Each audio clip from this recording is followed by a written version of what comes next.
अगर आपको कभी कश्मीर जाने का मौका मिले और वहाँ पे बर्फबारी हो रही हो, और अगर वहाँ पे आप चल रहे हो, तो ऑब्वियसली आप उस रफ्तार से नहीं चलेंगे जिस रफ्तार से हम लोग अक्सर चलते हैं। वहाँ पर हम धीमे धीमे एक एक कदम उठाएंगे। उन स्टेप्स को हम लोग बेबी स्टेप्स कहते हैं। जैसे कि पेंगुइन जब चलती हैं तो धीमे धीमे चलती हैं, ज़्यादा जोश नहीं दिखाती। तो आके बर्फ पे जब अपन लोग चलते हैं तो हमारी स्पीड को कम क्यों कर लेते हैं? While walking on ice one should take small steps to avoid slipping. This is because small steps ensures. अभी चार ऑप्शंस दे रखे हैं कि आखिर स्मॉल स्टेप लेने से हमको क्या फ़ायदा होता है। तो इस वीडियो में मैं आपको इस क्वेश्चन का तो आंसर दूंगा ही। मैं आपको सबसे पहले ये बताऊंगा कि हम लोग चलते कैसे हैं, हमारे चलने के लिए कौन से फोर्सेस जिम्मेदार हैं, क्योंकि वहां से हमको आंसर मिलेगा। और साथ ही साथ मैं आपको ये भी बताऊंगा कि जब हम लोग चलते हैं, वॉकिंग करते हैं, तो जो फ्रिक्शन होता है उसका नेचर कैसा होता है, वो स्टैटिक होता है या काइनेटिक होता है। तो आइए एक मज़ेदार वीडियो की तरफ बढ़ते हैं। जब पेंगुइन्स आगे चलती हैं तो अपने स्टेप्स को बहुत धीमा धीमा उठाती हैं। तो जब हम लोग चल रहे होते हैं तो चलते समय आप लोगों ने देखा होगा, आप अपने पाँव पे ध्यान देना, हम इस तरह से पाँव से एक फोर्स लगाते हैं ग्राउंड की तरफ। तो चलते समय फोर्स आया कहाँ से, कौन से फोर्स के कारण हम लोग चल पा रहे हैं? उसके लिए हमारी जो मसल्स होती हैं वो ग्राउंड पर एक फोर्स लगाती हैं।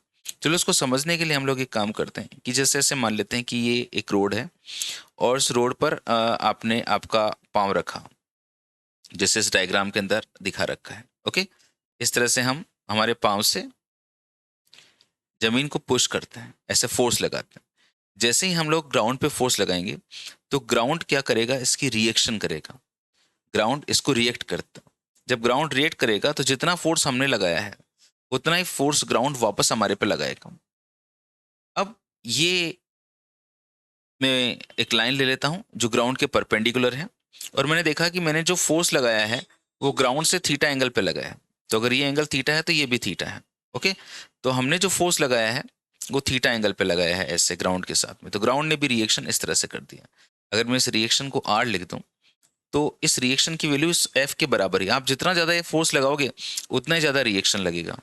इस रिएक्शन के दो कंपोनेंट हो जाएंगे, एक तो आर कॉस थीटा और एक आर साइन थीटा। ये जो आर साइन थीटा होगा मेरे दोस्तों, इस आर साइन थीटा को ही हम लोग नॉर्मल रिएक्शन कहते हैं। ये जो आर साइन थीटा फोर्स लगा है यही नॉर्मल रिएक्शन कहलाता है, और ये हमारे वेट को बैलेंस करता है। और जो रिएक्शन फोर्स होता है आर कॉस थीटा, ये आखिर हमको कहाँ से मिल रहा है? ये एक्चुअली फ्रिक्शन है ना, जो हमारे को आगे की तरफ लगता है। आगे की तरफ फ्रिक्शन ऐसे फॉरवर्ड होता है, और जो फ्रिक्शन होता है ये इस नॉर्म ये जो रिएक्शन फोर्स है, इस रिएक्शन फोर्स का एक कंपोनेंट है। तो रिएक्शन फोर्स के दो कंपोनेंट हो जाते हैं, एक तो नॉर्मल रिएक्शन और एक फ्रिक्शन। जो फ्रिक्शन है वो आर कॉस थीटा के बराबर है, जो नॉर्मल रिएक्शन है वो आर साइन थीटा के बराबर है। तो ये तय हुआ कि जब अपन लोग आगे की तरफ मूव कर रहे होते हैं तो हमारे आगे की तरफ मोशन का जो कारण होता है वो क्या होता है? फ्रिक्शन होता है। हमने एक तरह से पीछे की तरफ एक फोर्स लगाया ग्राउंड पे, और ग्राउंड ने हमारे को आगे की तरफ एक फ्रिक्शन दिया। ये फ्रिक्शन ही वो जिम्मेदार है, वो रेस्पॉन्सिबल फैक्टर जिसके कारण हम लोग आगे बढ़ते हैं। ओके, अब आप जरा देखो इसकी जो वैल्यू है वो आर कॉस थीटा।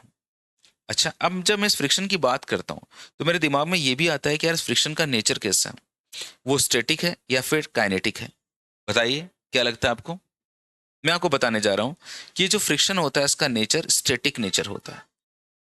ये स्टैटिक नेचर का होता है।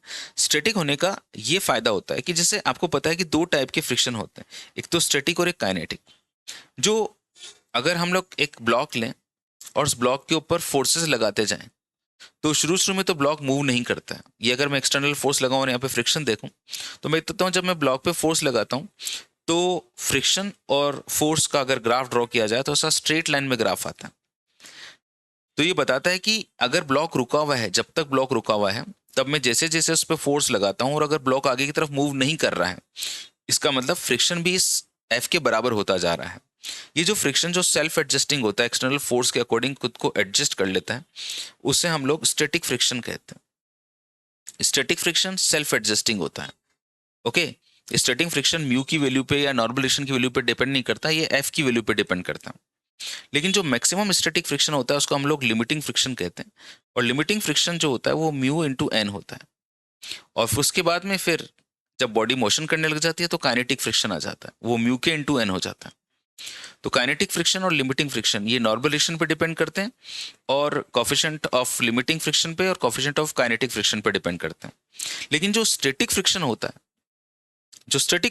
है वो केवल एफ पे डिपेंड करता है। जितना ज़्यादा एफ बढ़ाते जाओगे ये स्टैटिक फ्रिक्शन बढ़ता जाएगा। तो यहाँ जो फ्रिक्शन लगता है उसका नेचर स्टैटिक होता है। Okay, done.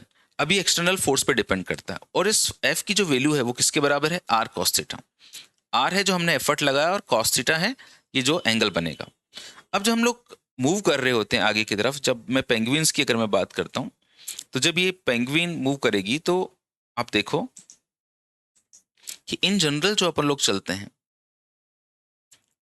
वो उस समय जो हमारे लेग ने जो एंगल बनाया, जैसा कि मैंने आपको अभी जो एग्जांपल दिया था उसमें, अगर मैं ऐसे ले लेता हूँ कि हमारे लेग ने इस तरह से एक फोर्स लगाया था ग्राउंड पे, और वापस ऐसे रिएक्शन हुई थी, और ये एंगल थीटा था।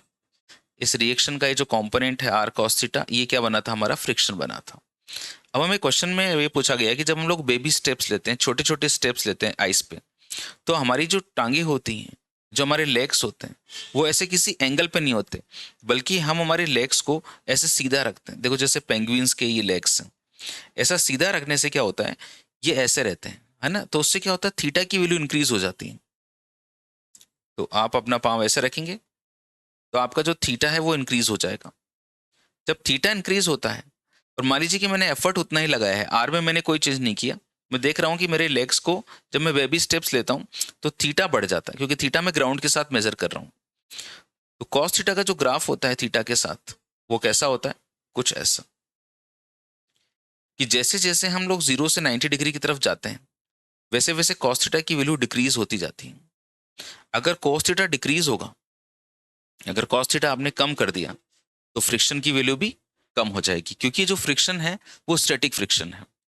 तो आई होप, अगर मैं इस क्वेश्चन की बात करूं केवल, कि while walking on ice one should take small steps, क्योंकि स्मॉल स्टेप्स क्यों लेते हैं, क्योंकि ऐसा करने से थीटा की वैल्यू बढ़ जाती है, और थीटा की वैल्यू बढ़ जाने से फ्रिक्शन कम हो जाता है। ऐसा होने से हमको स्मॉल फ्रिक्शन मिलता है।